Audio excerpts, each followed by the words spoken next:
Whew. So this video is gonna be a special video, um, in which I want to really kind of like more so unpack my spirituality. This could look different for different people.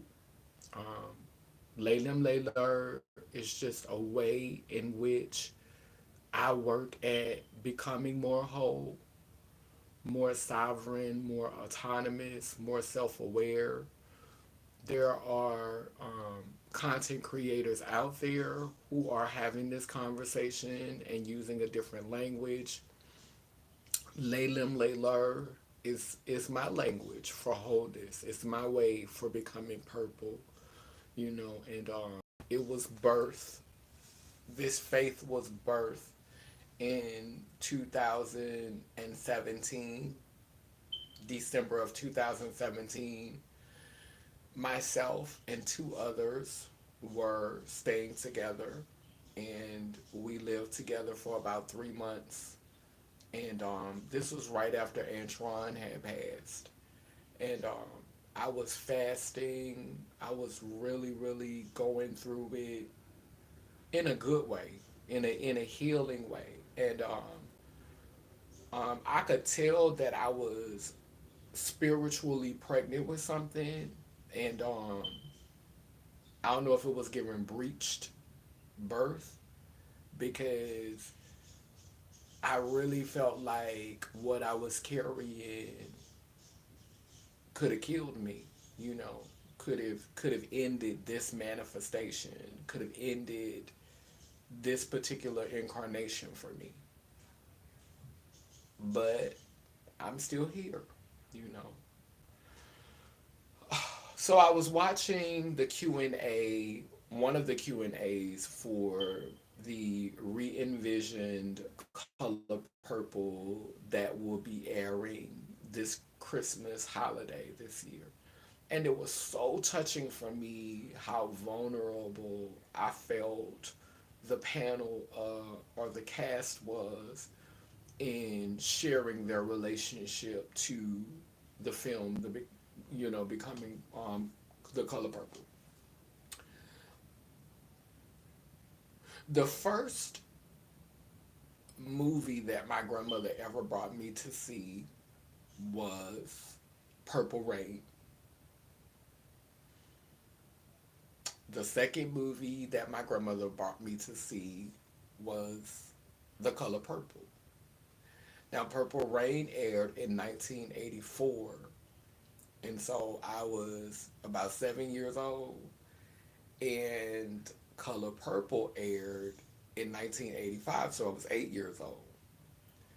Now, there were scenes in the movie that I felt like we should have probably had a conversation about after watching it, but we didn't talk to our children, when I was coming up. And so I had to figure out a lot of things on my own, but that is not the reason why I am mentioning any of that. Both of those movies had a huge impact on my life, and I just feel like it's important to mention that the first two movies that I saw at a theater in my life had the word purple in them. And the only two movies that I saw with my grandmother had the word purple in them, which is probably why purple is my favorite color. I don't know. It may have been before that. There's so many things about purple that speak to me.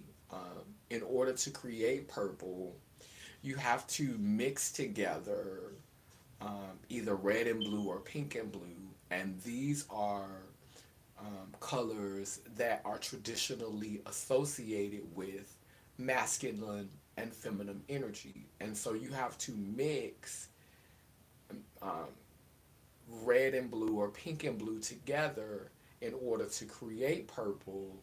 And so it's a coming together of the masculine and the feminine. And when I think of that it goes even further to express how this can also be perceived as our dark, our light, our chaos, our order, um, all of these different aspects of ourselves have to sort of blend together to create the color purple.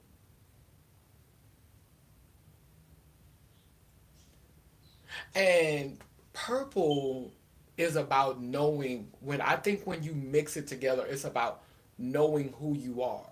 It's about knowing yourself. It's about understanding yourself. It's about autonomy and sovereignty and self exploration. Like becoming purple is that. Like purple is associated with sovereignty, and for me sovereignty means knowing who you are. A lot of times when we think of royalty, we think of these people who know their bloodline. Like you can't be a king and a queen and a sovereign being and not know your heritage, not know where you come from. Traditionally, when you're a king or a queen, you know your bloodline, you know from which you descend. You can map out your bloodline.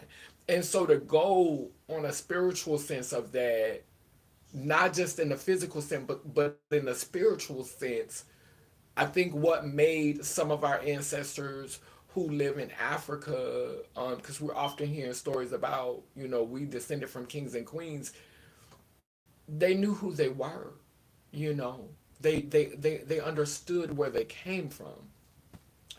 And I don't think that you can be autonomous. I don't think that you can be sovereign if you don't know who you are and you don't know where you came from. And this is not just um, restricted to your physical bloodline. Like, this is like really understanding everything that goes into you being who you are. Because if you don't understand your chaos, if you don't understand the negative aspects of yourself, if you're born in a male body and you don't understand your connection to the feminine or female aspects of yourselves, and vice versa, if you're born in a female body and you don't understand your connection and your relation to the masculine or male aspects of yourself, then how can you move in a sovereign way? How can you move in a way that's truly autonomous? And so this journey of knowing ourselves, this journey of regaining our sovereignty and our autonomy, it's it's a lifelong journey. And for some of us, it takes lifetimes, which is why I wrote this book, Becoming Purple, because it's about that journey of knowing myself and accepting myself. When I was a child, people used to say, when I was growing up, they used to say, you're not a real woman and you're not a real man. And for a long time, I felt less than. I felt inferior because I believed that. I believed that I wasn't a real woman and I wasn't man enough. And so I felt less than. I felt inferior, you know. It hadn't dawned on me that I was a combination of both, even though it took both to create me. Because the system in which we are brought up in does not create space for that, not in our academia, not in our spirituality, not in these religious groups, not in our politics. There are no spaces in mainstream. There are no institutions that are hammering this home for us. Being brought up and created in a binary society, it's always this rule of dichotomy that kind of plays out, is either is or ain't. up or down, left or right, gay or straight, cis or trans, black or white, when we know that there are biracial individuals, when we know that up for one person is down for another person, when we know that some of us literally fall in the middle, but society doesn't teach us that. Society doesn't prepare us for that. And so we never really attempt to learn ourselves, but rather just to mimic or parakeet others. We never really attempt to understand what's going on inside of us, why it's happening inside of us. We just fall into these roles that have been given to us by our ancestors and those, our predecessors, those who have come before us.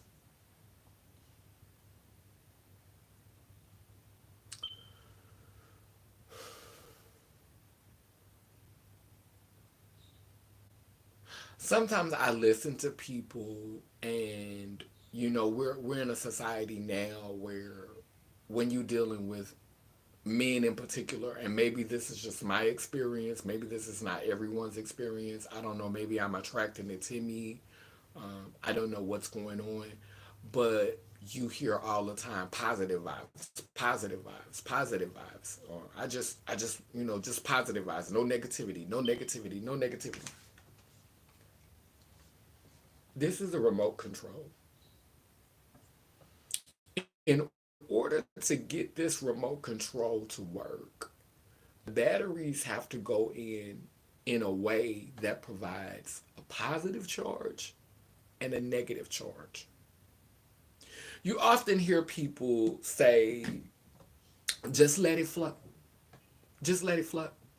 Why is you gotta make waves? Why do you have to cause trouble? Why in nature we have storms, we have tidal waves, we have earthquakes, we have tsunamis, we have floods, we have all of these things, and that we have winter. We have all of these things in nature that are natural catastrophes, natural disturbances, natural disruptors. How can we be prepared for storms? How can we be prepared for chaos? How can we be prepared for turmoil and adversity and life's challenges if we always on a positive vibe? If we think things always are supposed to be able to flow. I hear people say all the time, you're supposed to have peace at home, just peace. You're not supposed to have turmoil and arguments in your home. Well, home is supposed to be the place that prepares you for what you have to face in the world. Are you not going to face turmoil? Are you not going to face tragedy? Are you not going to face upsets and confusions and letdowns? How are you being prepared for that if you always on positive vibes? If you never experience conflict or negativity?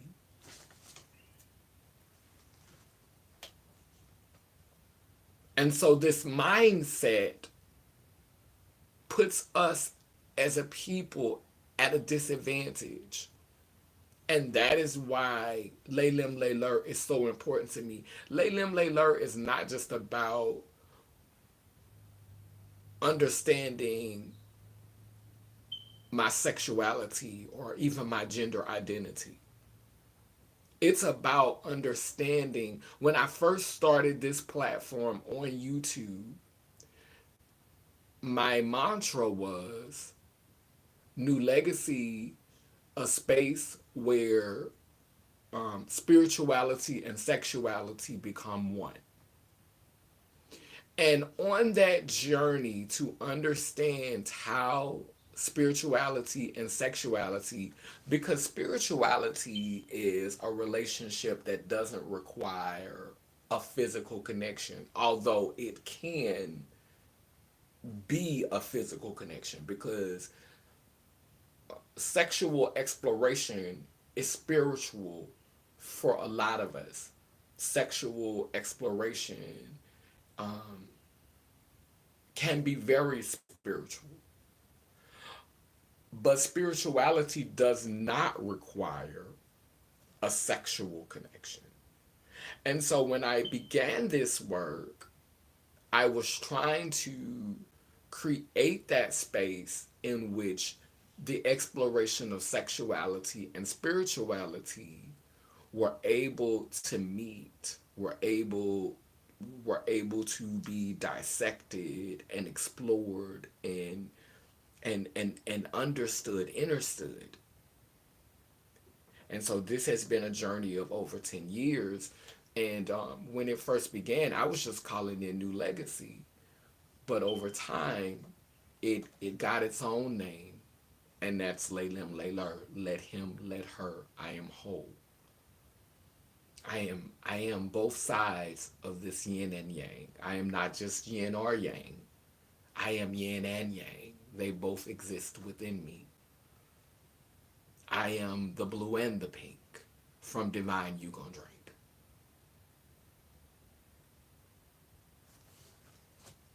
A man, a woman. So, yeah, that's what I want to take. Sometimes I'm gonna be humbuggish. Sometimes I'm gonna be problematic.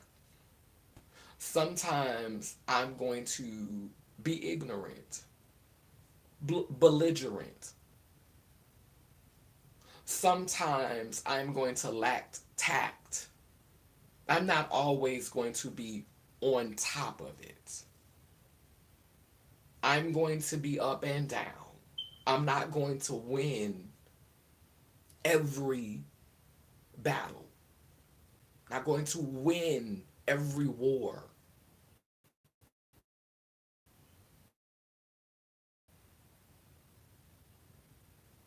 Sometimes I'm going to lose. And understanding myself, prepares me to deal with, it equips me to deal with those perceived failures. Ooh, that must have been something document worthy. Let me say that one. Let me say that line again.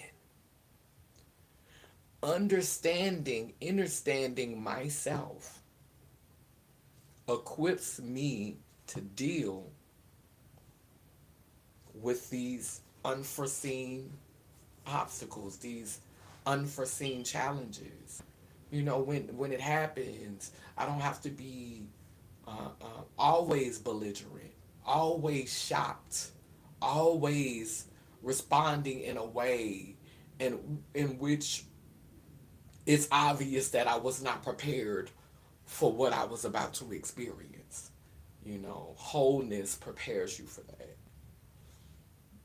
Even in intimacy, like if you ain't never, what I'm saying, done a little freak nasty, then you're not gonna be prepared for the freak nasty.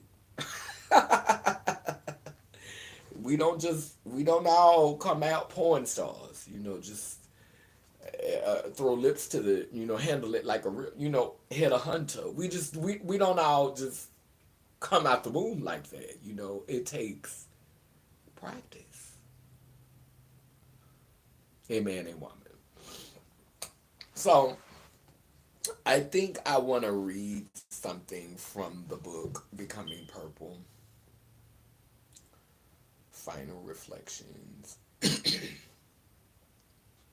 But I just wanted to talk about that because today was my word for today was becoming purple, and I just wanted to add my views on that.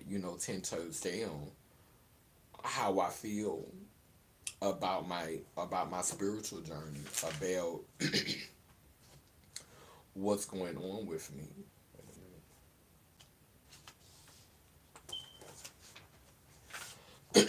So I'm gonna read this passage on the last page before the thank you. It's actually called "Becoming Purple."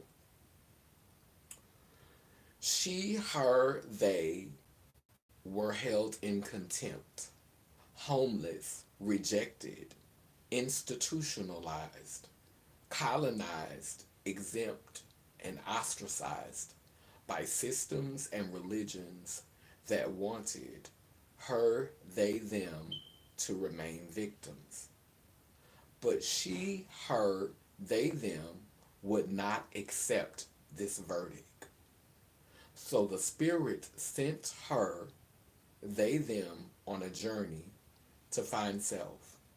And on that journey, they would find their tribe, purple ones, rise. Rise through service. Rise through sharing a collective thought of hope. Faith in the possibility of evolution.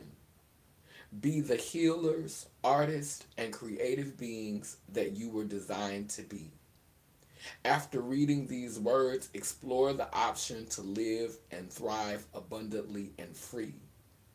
Find yourself, know your worth, never lose hope that you can cope in these challenging times of economic uncertainty.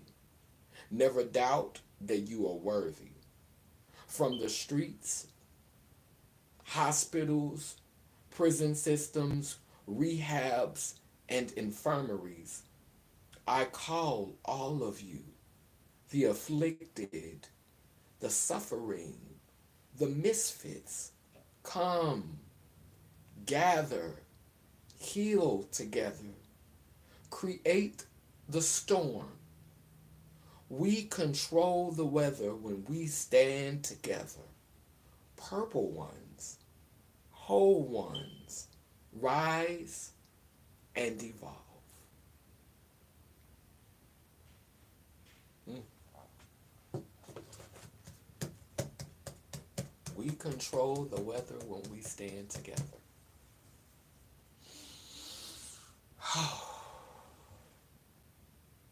Yeah, so I wanted to do this video today. My book is available on Writers Republic. This is when I get the biggest cut. And if you go to Writers Republic and look it up, but you could Google it. You could find it on Amazon.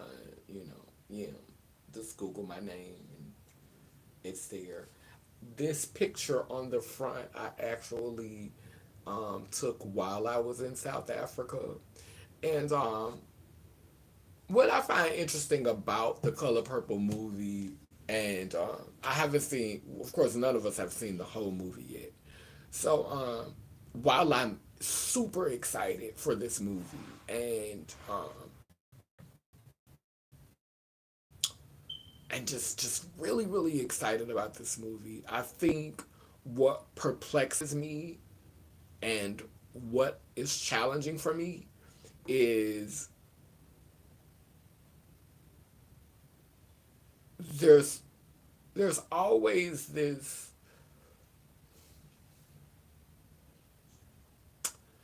narrative that sort of causes us to feel like foreigners or immigrants here on Turtle Island. Like, while I am excited about the reimagining of this story and the retelling of this story, I yearn for a story that reminds us that we are indigenous to the planet, not just a certain part of the planet. Like, we have ancestors who were here before the slave ships came, and they were sovereign. before the slave ships came, a man, a woman. And so next year, I think I'm going to move away from using the term Black Indigenous as much because I do want to focus in on becoming purple. I've been using the term Black Indigenous for a while. I will continue to rep that, in how I manifest, publicly my likeness, maybe more privately than publicly. But every now and then, y'all know y'all gonna get it, just like today. But and I try to weave together. These are bones, chicken bones hanging from my ear. I try to weave together, and these stones in this came from Tibet, and so I try to weave together Africa, or whatever Africa was before it was called Africa, and Turtle Island. I try to weave together and imagine what it was like, and try to bring, all of that because I am not a part of the diaspora. I am the diaspora. I am all of the things and none of the things.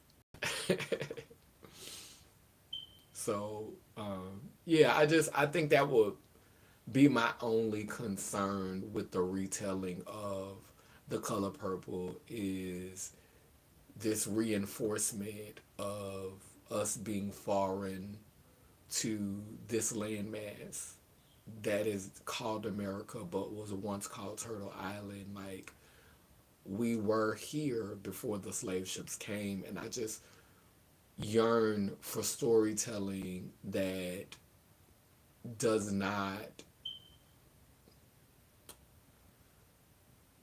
keep that hidden,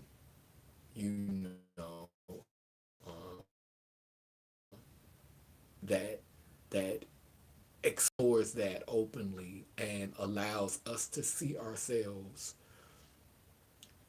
in the fullness, you know, that we are as human beings, as spirits having a human experience, and how we're connected to uh, all of the land masses. And I think when we, as deeply melanated people, or people possessing an abundance of negritude, celebrate ourselves, I think our Caucasoid, our Caucasian brothers and sisters and siblings who possess less melanin, or less of a connection to their negritude, take issue with the celebration because it feels minimizing for them. And I want to offer this, this little nugget of wisdom. It's not a diminishment to say that, like, for example, we were on a post the other day, and a guy was talking about sun gazing and was talking about how um, sun gazing is more meant for people who who have melanin, people who are, people who identify with being Negro. And there was a Caucasian person in the comment section who was like, pretty much saying, y'all think y'all better than us. Think black people think that they better than white people. I don't think that it's saying that you're better. I think it's just acknowledging that there is a legacy of humans, and we are all variations of the original human. And if we look at this in a technological way, or technology, they make video games that come out every year, and every year they improve. They make ways to put out music, and every year it, you know, improves. It's a different model. but they're still the original model. And the original model was able to do specifically. The newer models may not be able to do this. Does that make the older model better? Or does it just means that that model was created to be able to do that? And so, as deeply melanated beings, we were created to absorb sunlight. We were designed to absorb sunlight.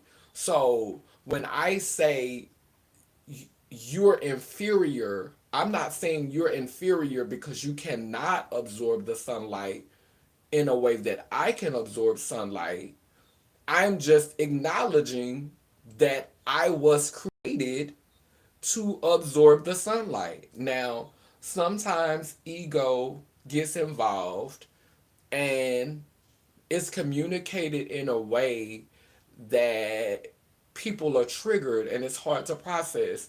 And we have to understand this on both sides. We live in a reality that has diminished and has made a lot of people who look like this and not like this feel inferior. So the need for some of us to blow our horn and to celebrate ourselves in a way that can be taken really aggressively. We can't deny that the climate for this was created due to the circumstances of white supremacy.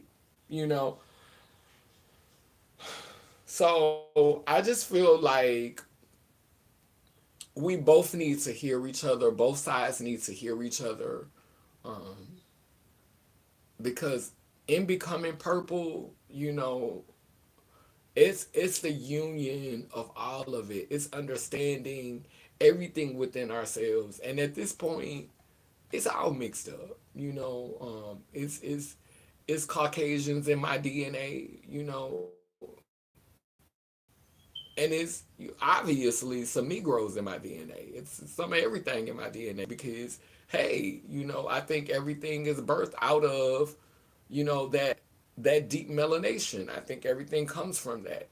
This is just my opinion. This is my faith. This is what my faith tells me. And so I think we as deeply melanated beings who resonate, with, being Negro, having negritude, I think that we need to be more responsible. If we are the original people, if we are the first ones, we don't always need to be trying to stuff that down people's throat in a way that, makes people feel small. Like, yeah, they did it to us, but what are we hoping to gain from that? You know, um, I don't want us to be weak. I don't want us to be pushovers, and I don't want us to just allow people to mistreat us because we're trying to lead with understanding and lead with, compassion. I don't want us to be suckers, but we don't have to give out the same meal that has been poisoning us. Like we don't have to serve the same meal back. You can stand up for yourself without poisoning someone else. You can defend what you believe in and defend your values and defend your ideals without having to poison the water.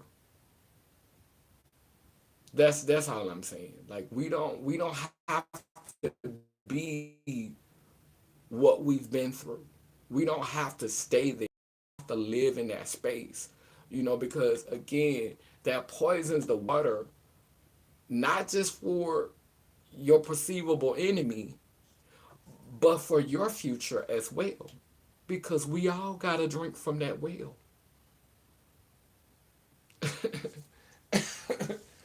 And I'm going to go ahead and leave it at that. That's all I really got for this video. Um, Remember to light your candles and honor your foremothers and your forefathers, and move from a place of wholeness, and just always be mindful that we are connected. We are all different pieces of a puzzle. And even though I may not fit right next to you, I may fit with somebody who fit next to you. And that'll be what brings us all together. Amen, a woman. Thank you, God Goddess. Lelem lele.